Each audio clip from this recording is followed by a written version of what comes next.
కేంద్ర ప్రభుత్వం బీమా రంగంలో విదేశీ పెట్టుబడులకు భారీ ఊతమిచ్చి కీలక నిర్ణయం తీసుకుంది. బీమా సంస్థల్లో 100% ప్రత్యక్ష విదేశీ పెట్టుబడులకు అనుమతి ఇస్తూ అధికారికంగా నోటిఫికేషన్ జారీ చేసింది.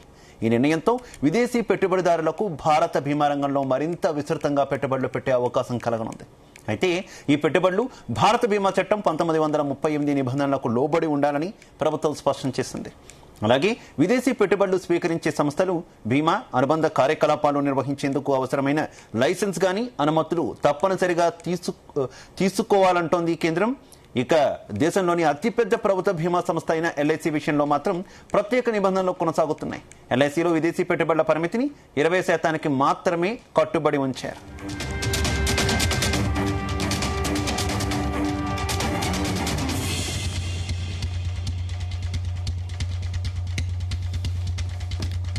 రైట్గా ఇదే అంశానికి సంబంధించి మనతో స్పందించడానికి మార్కెట్ ఎక్స్పర్ట్ జీవి సత్యనారాయణ గారు అందుబాటులోకి వచ్చారు. నమస్తే సత్యనారాయణ గారు.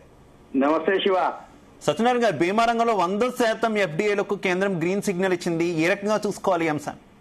ఇది పాజిటివ్ న్యూస్. అయితే ఇది అంతకుముందు చాలా రోజులు అయింది కేంద్రం వాళ్ళు బిల్లు పాస్ చేయడానికి. తర్వాత బడ్జెట్ లో అప్రూవల్ చేయడం జరిగింది. బడ్జెట్ లో ఏదైతే అప్రూవల్ అయిపోయిందో April 1 నుంచి అప్లికబుల్ అయింది. అప్లికబుల్ అయిన తర్వాత ఈ రోజు నుంచి ఇక కన్ఫామ్ అన్నమాట. అంటే ఏదైతే అప్రూవల్ కేబినెట్ లో అప్రూవల్, రెండోది ఏంటిదంటే అంతకుముందుకు కూడా ఉన్నాయి. ఈ ఎఫ్డిఐ ఏదైతే ఉందో ఫారెన్ డైరెక్ట్ ఇన్వెస్ట్మెంట్ ఇప్పుడు ఇన్సూరెన్స్ లో ఉంది. కానీ అంతకుముందు అంటే ఉదాహరణకి హిందుస్థాన్ యూనిలివర్ ఉంది. అంటే హిందుస్థాన్ మన పేరు, Unilever MNC company. Maruti Suzuki, Maruti India company, Suzuki Japan company. Hero Honda, Hero India company, Honda MNC company. ఇలా అంటే సపోజ్ ఉదాహరణకు వైశ్య బ్యాంక్ ఉంది. వైశ్య బ్యాంక్ లోకి ఫారెన్ డైరెక్ట్ ఇన్వెస్ట్మెంట్ వచ్చిన తర్వాత ఐఎన్జి వైశ్య అయింది. ఐఎన్జి వైశ్య తర్వాత కోటక్ బ్యాంక్ మారిపోయింది. అట్లా అంటే ఏంటంటే ఎప్పటి నుంచో ఉన్నాయి. బ్యాంకింగ్ సెక్టార్ లో అనుకోండి, మిగిలిన సెక్టార్ లో అనుకోండి ఉన్నాయి. కాకపోతే ఇప్పుడు ఇన్సూరెన్స్ సెక్టార్ లో ఉండటం వల్ల బెనిఫిట్ ఏంటిదంటే ఎప్పుడైతే మల్టీనేషనల్ కంపెనీలు అన్ని ఏదైతే ఫారెన్ వాళ్ళు అంటే మన ఇండియా కంపెనీలో ఇన్సూరెన్స్ లో డైరెక్ట్ గా ఇన్వెస్ట్ చేయడం వల్ల ఏమైతుందంటే మనకి ఇన్సూరెన్స్లు ఇంకొకటి కూడా జిఎస్టీ లేదు. దానికి ఇన్సూరెన్స్ వరకు బడ్జెట్ లోనే తీసేయడం జరిగింది. అంటే ఇప్పుడు మనకి జిఎస్టీ లేదు. అంటే ఎక్కువ మంది మన దేశ జనాభాలో ఎవరైతే మెడికల్ బెనిఫిట్స్ కోసం ఏదైతే ఇన్సూరెన్స్ ఉంటుందో ప్రీమియం తగ్గే అవకాశం ఉంటుంది ఒకటి. రెండోది ఏంటి, జిఎస్టీ లేదు కాబట్టి ప్రీమియం తక్కువ. రెండోది ఫారెన్ డైరెక్ట్ ఇన్వెస్ట్మెంట్ ఉండటం వల్ల ఏమవుతుందంటే నిధులు బాగా ఉండటం జరుగుతుంది ఈ కంపెనీలకి. దాంతో ఏవైతే ఇన్సూరెన్స్ కంపెనీలు ఉన్నాయో అవి బెనిఫిట్ పొందే అవకాశాలు ఉన్నాయి. దీంతో ఇప్పుడు ఒక ఎల్ఐసి మాత్రం 20%, ఎందుకంటే అది పబ్లిక్ సెక్టార్ యూనిట్ కాబట్టి దాంట్లో ఓన్లీ 20% వరకే అప్లికబుల్ అన్నారు.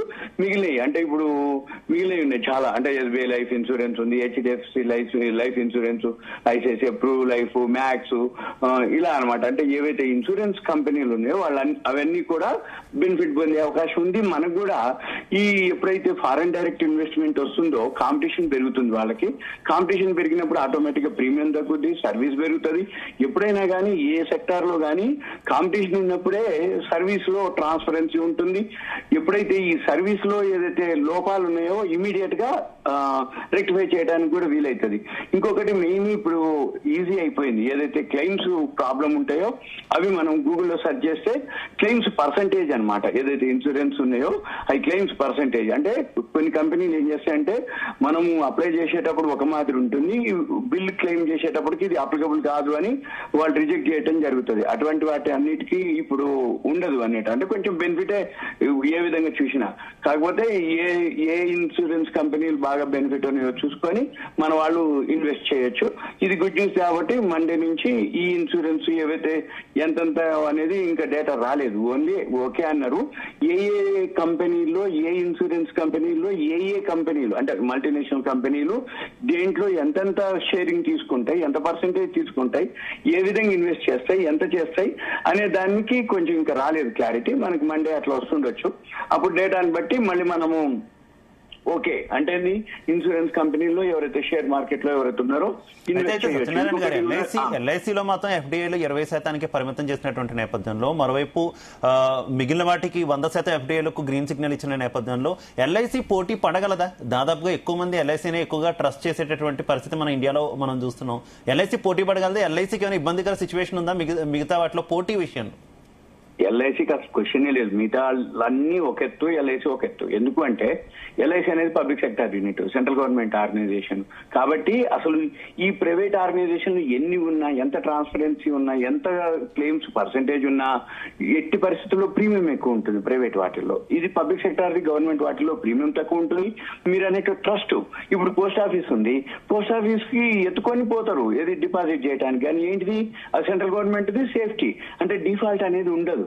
ఈ ఇన్సూరెన్స్ కంపెనీల్లో ఏదైతే ఉంటాయో ప్రతి దాంట్లో డిఫాల్ట్ ఉంటుంది. కాకపోతే ఎల్ఐసి విషయంలో అటువంటి క్వశ్చనే ఉండదు అనమాట. అందుకని ఎల్ఐసిని మనం అసలు దీనికి మిగతా వాటికి పోల్చక్కర్లే.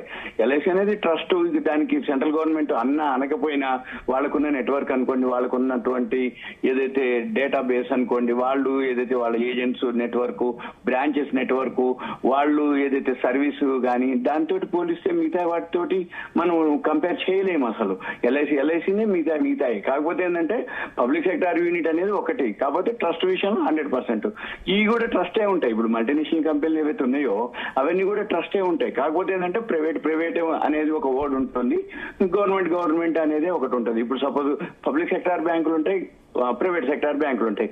ప్రైవేట్ సెక్టార్ బ్యాంకులు ఎంత సర్వీస్ ఇచ్చి, ఎంత అంటే ఏదైతే మనం ఇంట్రెస్ట్ రేట్లు కానీ డిపాజిట్లు కానీ అన్ని మంచిగా ఉంటాయి. కానీ ట్రస్ట్ విషయంలో వచ్చేటప్పటికి డిపాజిట్లు ఏదన్నా చేసుకోవాలన్నా కానీ పబ్లిక్ సెక్టార్ గవర్నమెంట్ బ్యాంకుల్లోనే డిపాజిట్ చేస్తారు. ప్రైవేట్ బ్యాంకులలో అకౌంట్లు ఉంటాయి, అకౌంట్ రన్నింగ్లు అయితే ఇది కూడా అంతే అనమాట. ఇన్సూరెన్స్ ఏదైతే ఉందో ఈ ఎల్ఐసి విషయంలోనూ ఒక రకమైన పాలసీలు ఉంటాయి. ఇప్పుడు మీరు అన్నట్టు ఈ మిగిలిన ఎఫ్డిఐకి ఏదైతే ఉందో వాటి మీద ఏంటిదంటే ప్రీమియం తక్కువతోటి ఎక్కువ ప్రీమియం ఉంటుంది, అంటే ఎక్కువ రిస్క్ కవర్లు ఉంటాయి. ఈ ఎక్కువ రిస్క్ కవర్ ఉన్న వాటికి కొంతమంది ఏంటంటే మల్టిపుల్ తీసుకుంటారు, ఏది ఎక్కడ ప్రీమియం తక్కువ ఉంది అనేది. ఇప్పుడు చాలా కాంపిటీషన్ అయిపోయినాక ఏవైతే పీర్స్ అంటారు, అంటే కాంపిటీటర్స్, ఎవరెవరు ఎంత కాంపిటీటర్స్, ఎంత కమిషన్ పే చేయొచ్చు, ఎంత ఉంటాయి, దాని బెనిఫిట్స్ ఏంది, ఏజ్ లిమిట్ అన్ని ఒక్కసారి అట్లా క్లిక్ చేయగానే మనకి చూపిస్తుంటది. అందుకని ఏం చేస్తారు వాళ్ళు కూడా, మెయిన్ ఏంటిది ట్రస్ట్ ఒకటి, రెండోది సర్వీస్ ఒకటి, మూడోది ఏదైతే ఈ మెయిన్ క్లెయిమ్సే. ఎందుకంటే ఈ కొన్ని ఉంటాయి, చాలా కంపెనీలు ఉన్నాయి, అంటే మనం పేర్లు అక్కర్లేదు, ఎవరు వాళ్ళ ఎక్స్పీరియన్సే అనమాట. అంటే ఈ క్లెయిమ్స్ విషయంలో ఏం జరుగుద్ది అంటే జాయిన్ అయ్యేటప్పుడు ఒక మాదిరి ఉంటుంది, ప్రీమియం తక్కువ అని చెప్పేసి జాయిన్ అవుతారు. తర్వాత ఏమవుతుంది, ఏజ్ అది లేదనో ఇది లేదనో, లేకపోతే మీరు దాచిపెట్టిరనో, ఆ డిసీజ్ ఏదైతే ఉందో దీనికి అప్లికబుల్ కాదనో, ఆ డిసీజ్ కి క్లెయిమ్ రాదనో, లేకపోతే పర్సంటేజ్ విషయంలో ఎప్పుడైనా కానీ ఏదైనా సరే ఈ కొంత పర్సంటేజ్ అయితే పే చేయాల్సి ఉంటుంది. మనం ఇప్పుడు సపోజ్ మనం ఒక 5 లక్షలు ఏదైనా పాలసీ తీసుకున్నా, ఏదైనా క్లెయిమ్ చేయాలంటే 5 లక్షలు బిల్లు పెట్టినా 5 లక్షలు రాదు, 10, 15, 20% మళ్ళీ మనకి అది మైనస్ లోనే ఉంటుంది. మనం అది 10, 15, 20% వరకు మనం పే చేయాల్సి ఉంటుంది. అది ఎప్పుడైనా ఉంది, ఇప్పటిదాకా ఉంది, రాబోయే రోజుల్లో కూడా ఉంటుంది. కాకపోతే ఏంటంటే కొంచెం కాంపిటీషన్ ఎక్కువ ఉంటుంది కాబట్టి సర్వీస్ ఉండే అవకాశాలు ఉంటాయి. రెండోది కాంపిటీషన్ ఎక్కువ ఉంటుంది కాబట్టి ఆ ప్రీమియంలు బాగా తగ్గే అవకాశాలు ఉంటాయి. ఇక మనం ఏం చేయాలంటే మెయిన్స్ ఎవరైతే ఈ వీడియో చూస్తున్నారో వాళ్ళు ఎవరైతే చేయదలుచుకున్నారో వాళ్ళు ఎంతసేపటికి ఏంటంటే ఫస్ట్ గూగుల్కి వెళ్ళి ఏదైతే ఇన్సూరెన్స్ కంపెనీ ఉందో క్లెయిమ్స్ శాతం చూడాలి, పర్సంటేజ్ 90, 95, 97 అట్లా పర్సంటేజ్ ఉంటుంది. అది మెయిన్ ఒకటి. రెండోది ట్రస్ట్ ఒకటి. మూడోది మళ్ళీ వాళ్ళకున్నటువంటి ఏవైతే డేటా అనుకోండి, నెట్వర్క్ అనుకోండి, దానికి గూగుల్లో సెర్చ్ చేస్తే దొరుకుతాయి అనమాట. మనం అవి చేయాలి. ఇక దీంతో మన మార్కెట్ లోకి అవి పాజిటివ్ మండే ఆ ఇన్సూరెన్స్ కంపెనీ షేర్లు కొంచెం పెరిగే అవకాశాలే కనపడుతున్నాయి. అయితే రిజల్ట్స్ కూడా ఎల్ఐసికి మాత్రం ఈ ప్రత్యేక పరిమితి ఎందుకు అంటే ఏం చెప్తారు? ఏం లేదు, అది మళ్ళీ ఐపీఓకి వచ్చే ప్లాన్ లో ఉన్నారు వాళ్ళు. ఇది నా అభిప్రాయం ఏంటిదంటే ఎప్పుడైనా కానీ ఈ పబ్లిక్ సెక్టార్ యూనిట్ లో ఫారెన్ డైరెక్ట్ ఇన్వెస్ట్మెంట్స్ ఎక్కువ కనుక పర్సెంటేజ్ అంటే ఏంది, ఎప్పుడైనా కానీ 100% లో 51% అబోవ్ మన సెంట్రల్ గవర్నమెంట్ కిందనే ఉంటుంది. ఎప్పుడైతే 51% ఎవరి చేతిలోకి అయితే వెళ్తుందో ఆ కంపెనీ వాళ్ళ చేతిలోకి వెళ్ళిపోద్ది. అయితే ఇది మన సెంట్రల్ గవర్నమెంట్ ఇది కాబట్టి మన కేంద్ర ప్రభుత్వం ఏదైతే ఉందో మన వాటా ఏదైతే తగ్గించుకునే అవకాశం ఉన్నా కానీ ఎంతవరకు 51% కంటే తగ్గకూడదు అన్నట్టు. అంటే 100% లో 51% కంటే పైనే ఉండాలి మనం. అంటే 51% ఉంటే ఏం కాదు. ఎందుకంటే ఎప్పుడైతే ఈ 51% ఎవరు కనుక ఆక్యుపై చేస్తారో, అంటే ఆ షేర్ తీసుకుంటారో ఆటోమేటిక్ గా అది వేరే వాళ్ళ చేతిలోకి పోద్ది. అటువంటి పరిస్థితి రానియరు. అందుకనే ఎల్ఐసి విషయంలో ఓన్లీ 20% చేశారు. ఆల్రెడీ ఇప్పుడు మళ్ళీ second follow on public offer వచ్చే ఆలోచనలో ఉంది గవర్నమెంట్. కాకపోతే షేర్ మార్కెట్ బాగలేదని చెప్పేసి అది రాలేదు. అయితే ఇంకొకటి కూడా ఉంది, ఇప్పుడు బోనస్ ఇష్యూ చేయడం జరిగింది మొన్ననే. ఎల్ఐసి షేర్ మళ్ళీ కొంచెం ఆ ధర పెరిగింది అనుకోండి, అంతకుముందు ఏదైతే పబ్లిక్ ఇష్యూకి వచ్చిరో ఆ ధర వచ్చిన తర్వాత ఆ ధర ఆ ప్రైస్ దాటాలి, అప్పుడు మళ్ళీ second time follow on public offer వచ్చే అవకాశాలు ఉన్నాయి. అందుకని చెప్పేసి ఎల్ఐసి విషయంలో నా అభిప్రాయం అయితే ఇదే. ఎందుకంటే ఎప్పుడైనా కానీ ఫారెన్ డైరెక్ట్ ఇన్వెస్ట్మెంట్ ప్రైవేట్ కంపెనీలు వేరు, గవర్నమెంట్ కంపెనీలు వేరు. గవర్నమెంట్ అంటే ఎల్ఐసి కాబట్టి ఈ గవర్నమెంట్ దాంట్లో ఎట్టి పరిస్థితుల్లో మన కేంద్ర ప్రభుత్వం వాటా తగ్గించుకునేది అవకాశం ఉండదు. రెండోది ఏంది, ఏదైతే కేంద్ర ప్రభుత్వం వాటా ఉందో 100% ఏదైతే ఉందో దానిలో కొంత భాగాన్నే ఇప్పుడు అమ్మే ఆలోచనలో ఉన్నారు. అయితే ఇప్పుడు కాదు, అది టైం తీసుకుంటది. ఇప్పుడు 96.5% మన సెంట్రల్ గవర్నమెంట్ ఉంది, ఓన్లీ 3.5% మొన్న ఒక 2-3 ఇయర్స్ బ్యాక్ ఐపీఓకి ఇవ్వడం జరిగింది. అంటే పబ్లిక్ మనకి అవి షేర్లు అమ్మటం జరిగింది. కాబట్టి ఇంకా 96.5% ఒక 20% చేయటం జరిగింది. అంటే ఏమైతుంది, ఇంకా కొంచెం అంటే ఇంకా మన 76.5% మన ప్రభుత్వ ఆధీనంలోనే ఉంటుంది. కాబట్టి అటువంటి ఇబ్బంది లేకుండా అనేది మిగతా వాటికి దీనికి ఏంటంటే ఇది అంతకుముందే జరిగింది, కాకపోతే ఈ రోజు నుంచి అమలు అని చెప్పేసి అనౌన్స్మెంట్ చేయడం జరిగింది. ఇక నెక్స్ట్ ఇక మనకైతే ఫారెన్ డైరెక్ట్ ఇన్వెస్ట్మెంట్ ఇది ఒకటే కాదు, అన్ని రంగాల్లో ఉంటాయి.